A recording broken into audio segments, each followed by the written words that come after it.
দর্শক, আমার ক্যামেরা লেন্সে যে পাখিটা দেখতে পাচ্ছেন, পাখিটা কী পাখি তা এখনও নাম জানা যায়নি। এটি একটি অচেনা পাখি, এমন হতে পারে অতিথি পাখি, বসন্তকালে এসেছে। পাখিটি আছে সাউথখালি ইউনিয়নের একটি বাড়িতে। পাখিটি কিন্তু মাটিতে ডিম পেড়েছে। পাখিটি এখন মাটিতে ডিম পেড়ে সেখানেই তার ডিম তাপ দিচ্ছে যাতে তার বাচ্চা ফোটে, এর জন্য এখানেই রয়েছে।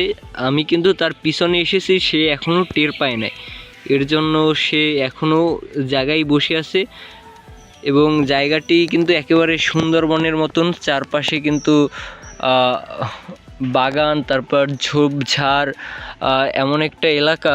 এটা কিন্তু সুন্দরবনের পাশেই গাবতলা গ্রামে রয়েছে আমি এখন বর্তমানে। পাখিটি দেখতে কিন্তু অপরূপ সৌন্দর্য, একেবারে পাতার মতন দেখাচ্ছে। আপনারা দেখতে পাচ্ছেন এই মাত্রই উড়ে গেল পাখিটি, সে উড়ে ওইদিক গেল এবং এখানে দুটি ডিম রয়েছে। ডিম দুটির কালার কিন্তু একটু অন্য রকমের। সে যখন বুঝতে পারলো আমি তার ভিডিও করছি তখন সে উড়ে গেল এবং ডিম দুটি দেখেন, ডিম দুটি কমলা কালারের, তার গায়ের কালারেরই। বোঝা যাচ্ছে না এটা কী পাখি। যদি কেউ জেনে থাকেন এটা কী পাখি তাহলে কমেন্টে জানাবেন পাখিটি কী পাখি হতে পারে।